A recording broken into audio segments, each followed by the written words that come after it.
में आप देख सकते हैं हरियाणा के करनाल से, और इस समय मौजूद है करनाल तहसील में। हालांकि आज छुट्टी का दिन है और आप देख सकते हैं सन्नाटा जरूर पसरा हुआ है। दो खबरें हैं, दोनों के बारे में हम आपको अपडेट देना चाहेंगे। तहसीलदार और डीटीपी रिश्वतखोर मामले में एक बड़ा अपडेट ये है कि तहसीलदार राजबख्श को भी सस्पेंड कर दिया गया है। जी हां, बड़ी खबर है। लोग जानना चाहते थे कि आखिरकार तहसीलदार राजबख्श को सस्पेंड क्यों नहीं किया जा रहा है। करनाल ब्रेकिंग न्यूज ने इस खबर को प्रमुखता से उठाया भी था और करनाल के डिप्टी कमिश्नर अनीश यादव जी हैं, उनसे भी हमारी बात हुई थी, लेकिन अब उन्होंने कंफर्म कर दिया है। हालांकि 31 तारीख को उनकी अरेस्ट होने के बाद ही ऑर्डर्स आ गए थे, लेकिन जो रिटर्न ऑर्डर्स है वो अभी एक दिन पहले करनाल जिला सचिवालय में पहुंचते हैं। तो ये बड़ी अपडेट है कि अब तहसीलदार करनाल को सस्पेंड कर दिया गया है। तहसीलदार करनाल जो रिश्वतखोरी के बड़े मामले में, जहां पहले डीटीपी विक्रम की गिरफ्तारी होती है और उसके बाद तहसीलदार राजबख्श की गिरफ्तारी होती है, और इस समय हम तहसीलदार राजबख्श के कमरे के बाहर है, जहां पर आप देख सकते हैं कई दिन जो उनके नाम की यहां पर नेम प्लेट थी तहसीलदार राजबख्श, अब उसको भी हटा दिया गया है क्योंकि अब वो सस्पेंड कर दिए गए हैं। हालांकि उनका कमरा अब बंद जरूर रहता है क्योंकि अब नायब तहसीलदार जो है वो यहां पर रजिस्ट्रियां करते हैं। रजिस्ट्रियां हो रही हैं, तकरीबन रजिस्ट्रियां अभी भी ईमानदारी से हो रही हैं क्योंकि अब कहीं ना कहीं खौफ है, विजिलेंस का खौफ है तहसील करनाल में। लेकिन जानकारी यह भी मिल रही है कि दोबारा से कुछ कर्मचारी अधिकारी अब दोबारा से छुट्टियों पर जा रहे हैं, ज्यादा छुट्टियों पर जा रहे हैं। कई पटवारी तो अभी तक ज्वाइन नहीं करे हैं, कई पटवारियों का जो ट्रांसफर हुआ था, धड़कने कईयों की भरी हुई हैं। आसपास के जो आप कमरे देख रहे हैं इस समय तहसील करनाल के रूम नंबर 13 से हमने आपको बताया था कि किस तरह से एक कर्मचारी अधिकारी यहां के भी जो है, जब तहसीलदार गिरफ्तार हुए थे वो भी लंबी छुट्टी पर चले गए थे। जानकारी मिली है कि शायद दोबारा से वह छुट्टी पर चले गए या आ गए, इस तरह की जानकारी है। और इस समय आप देख सकते हैं नायब तहसीलदार करनाल राहुल बोरा का यह कार्यालय है। हालांकि आज छुट्टी का दिन जरूर है, लेकिन एक बड़ी अपडेट है वो हम आपको देने यहां पर पहुंचे हैं कि किस तरह से तहसीलदार करनाल राजबख्श को आखिरकार हरियाणा सरकार द्वारा सस्पेंड कर दिया गया है। और उनके कार्यालय के बाद लगी उनकी जो नेम प्लेट थी जिसपे तहसीलदार करनाल राजबख्श लिखा होता था, उसको भी हटा दिया गया है। लेकिन सबसे बड़ी बात यह है कि विजिलेंस करनाल की जांच आगे कहां तक पहुंची है, क्योंकि अब 4 तारीख को उनको दोबारा पेश करना है। 14 दिन की जुडिशियल कस्टडी के बाद दोनों को दोबारा से जो है पेश करना है, जिसमें डीटीपी विक्रम और तहसीलदार राजबख्श को जो है जुडिशियल कस्टडी भेजा गया था जब उनका रिमांड खत्म हो गया था। लेकिन अब बड़ी खबर यह निकलकर सामने आती है, क्या देखना होगा कि आखिरकार जुडिशियल कस्टडी के बाद क्या दोबारा से विजिलेंस कोई रिमांड ले सकती है। लेकिन अभी तक इस मामले में ऐसा नहीं है कि सिर्फ डीटीपी और तहसीलदार ही कसूरवार थे। आखिरकार जो डिस्क्लोजर रिपोर्ट्स में कई अर्जन विश्व के नाम सामने आए थे, रजिस्ट्री क्लर्क के नाम सामने आए थे, या तहसील से जुड़े हुए और कर्मचारी अधिकारियों के नाम सामने आए थे, आखिरकार उनके ऊपर क्यों है गाज क्यों नहीं गिरी है, क्यों उनको शामिल जांच अभी तक नहीं किया गया है। क्वेश्चन मार्क जरूर खड़ा होता है कि आखिरकार जब क्लियर हो चुका था कि ऐसे बहुत से अर्जनविश थे, तकरीबन 10 से 15 अर्जनविश थे करनाल के, जो शुरू के चैंबर्स में बैठते थे, वो भूमिगत हो गए थे। कई दिन तो वे भूमिगत रहे, जब पता चला कि तहसीलदार साहब की गिरफ्तारी हो गई। तहसीलदार साहब की एक रिश्वतखोरी के बड़े मामले में गिरफ्तारी हुई, पहले डीटीपी की गिरफ्तारी हुई, उसके बाद तहसीलदार की गिरफ्तारी हुई। उसके बाद कई यहां इस समय जो तहसील कार्यालय में मौजूद है कमरों में बैठने वाले रजिस्ट्री क्लर्क, अकाउंटेंट कई लंबे छुट्टियों पर चले गए थे, लेकिन अब भी आते जरूर हैं, लेकिन धड़कने अभी भी बड़ी रहती है क्योंकि कहीं ना कहीं जांच इस मामले से की जाए तो अपने आप में कई तथ्य निकलकर सामने आ सकते हैं। क्योंकि जानकारी यह भी है कि तहसीलदार करनाल के पास नीलोखेड़ी का भी चार्ज था, इंद्री का भी चार्ज था, और कई बार तो यह देखा जाता था कि तहसीलदार साहब नहीं जाते थे रजिस्ट्री करने, बल्कि उनके जो अकाउंटेंट है या टीआरए है जो इस कमरे में बैठा करते थे, वो जाकर जो उनको फुल पावर दी हुई थी, वो वहां पर रजिस्ट्रियां करके आते थे। अगर प्रशासन चाहे तो उन रजिस्ट्रियों पर चेक कर सकता है कि आखिरकार जो वहां पर साइन होते थे या अटेस्ट होती थी वो किसके द्वारा की जाती थी। क्या तहसीलदार साहब वहां पर जाकर करते थे?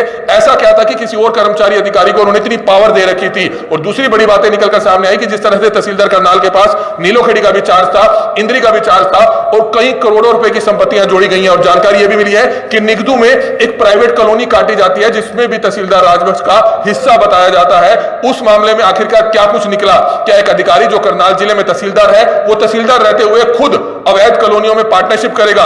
ऐसी बहुत सी करोड़ों रुपए की प्रॉपर्टियां निकलकर सामने आती है जो फतेहाबाद, सोनीपत या दूसरे जिलों में है, लेकिन उनकी लिस्टें अभी तक सामने नहीं आई है। क्या मामले को अब दबा दिया जाएगा या मामला और खुलकर निकलकर सामने आएगा? मुख्यमंत्री हरियाणा मनोहर लाल खट्टर शायद कल या परसों करनाल पहुंच रहे हैं, जानकारी है कि शायद कल ही पहुंच रहे हैं। उनसे भी बातचीत करेंगे कि आखिरकार इस मामले में अब क्या कुछ निकला है। कम से कम सरकार की तरफ से इसमें ब्रीफिंग जरूर होनी चाहिए, विजिलेंस की तरफ से ब्रीफिंग जरूर होनी चाहिए। क्या यह मामला अब ठंडे बस्ते में डाल दिया गया है या इस मामले में आने वाले दिनों में और गिरफ्तारियां हो सकती हैं? क्योंकि ऐसा नहीं है कि तहसीलदार करनाल अपने मुंह से खुद रिश्वत लेते थे, उनको जो रिश्वत देने वाले होते थे उसमें इन्हीं के तहसील कार्यालयों के कर्मचारी अधिकारी होते थे, जो एक नेक्सस जो है इन्होंने रैकेट तैयार किया हुआ था जिसमें अर्जनविश शामिल थे, जो लोगों से तहसीलदार के नाम का पैसा लेते थे, आगे रजिस्ट्री क्लर्क शामिल थे, आगे एक 17 नंबर कमरा है, वहां भी खुलेआम जो है रिश्वत जरूर चलती है। और सबसे बड़ी बात यह निकलकर सामने आती है कि ऐसे कई प्राइवेट कर्मचारियों को यहां पर बिठाया हुआ है जो कर्मचारी नहीं है, लेकिन उनको बिठाया गया है यहां पर, वो दलाली करने का काम करते हैं। कोई भी साइन कराने हैं, किसी भी कमरे में आपने जाना है तो बगैर 200, 500, 1000 रुपए दिए आपके साइन नहीं होते, आपको कोई फोटोकॉपी नहीं मिलती। इसी तरह से अगर आप पटवार खाने में चले जाएंगे, वहां भी ऐसे बहुत से पटवारियों ने, कानूनगों ने प्राइवेट दलाल अपने साथ बिठाए हुए हैं जो इस तरह से काम करते हैं, और जो नकल तैयार की जाती है, यहां तक कि हैंडराइटिंग उन दलालों की होती है। कभी भी विजिलेंस इस मामले में प्रशासनिक अधिकारी जांच कर सकते हैं। लेकिन कहीं ना कहीं करनाल ब्रेकिंग न्यूज ने जब इस खबर को बड़े प्रमुखता से उठाया था, तब जाकर कहीं ना कहीं अब जो अर्जन विसो का जो बीच में रोल है उसको सरकार खत्म करने जा रही है।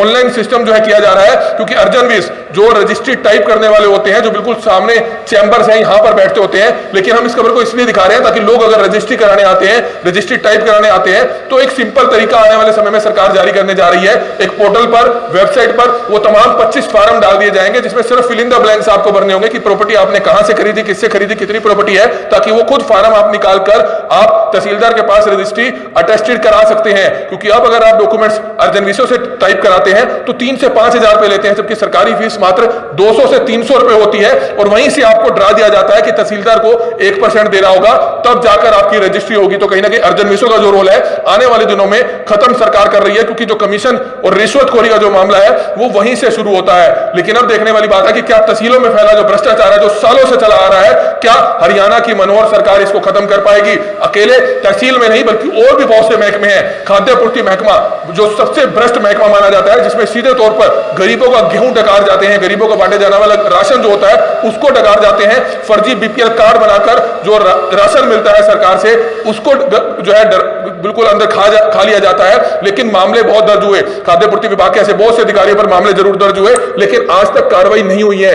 यह सवाल अपने में बड़ा गंभीर है। हमने कल भी आपको दिखाया था कि एक इंस्पेक्टर के ऊपर मामला दर्ज हुआ सेक्टर 32-33 थाना में, खुद उन्हीं के एएफओ द्वारा यह मामला दर्ज कराया गया, लेकिन कार्रवाई नहीं हुई है। और अब आप देख सकते हैं कि तहसील कार्यालय में समय मौजूद है तहसीलदार साहब का रूम नंबर 9, यहां पर जो नेम प्लेट उनकी लगी हुई थी उसको हटा दिया गया। और बड़ी अपडेट यह है कि तहसीलदार करनाल राजबख्श को सस्पेंड कर दिया गया है, सस्पेंड कर दिया गया है। हमारी आप सभी से हाथ जोड़कर अपील कि जो भी लोग इस वीडियो को देखें, इस वीडियो को ज्यादा से ज्यादा जरूर शेयर कीजिएगा। कमल मिड्डा, करनाल ब्रेकिंग न्यूज, करनाल।